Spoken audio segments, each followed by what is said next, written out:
Kamusta ka kabayan? Kung bago ka lang sa aking channel, pasuyo po ng like and subscribe. Maraming salamat po. Ngayong araw ng Sabado, January 20, 2024, may ibinababong rainfall advisory sa bahagi ng Albay, Camarines Sur, Catanduanes, Sorsogon, Masbate, Oriental Mindoro, Romblon at Northern Samar na inaasahan po ang tuloy-tuloy na pag-ulan mula 1 hanggang 2 oras, kaya pinag-ingat po ang mga mamamayan dyan sa posibleng pagbaha at landslide. Sa ngayon po, ang northeast monsoon o ang hanging amihan ay patuloy na pong humihina at ang tanging naapektuhan nito ay ang bahagi lamang po ng Luzon.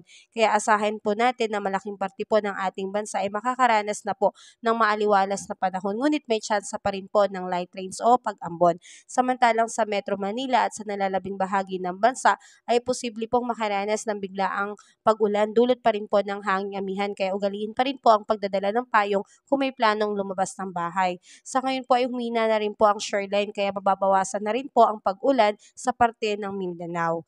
Bahagyang maulap hanggang sa maulap na kalangitan ay may mga pulupulong pag-ulan at pagkidlat, kulog ang iiral naman po sa rehiyon ng Bicol, Hilagang Samar, Oriental Mindoro, Marinduque at Romblon. Katamtaman hanggang sa malakas na hangin mula sa hanggang sa hilagang silangan ng iiral sa lugar na ito na may katamtaman hanggang sa maalon po na karagatan. Samantalang ang buong Visayas kasama ang Palawan, Kalayaan Island at Occidental Mindoro ay magkakaroon ng bahagyang maulap hanggang sa maulap na papawiri na may mga pulupulong pagidlat dulot po ng easterlights or localized thunderstorm.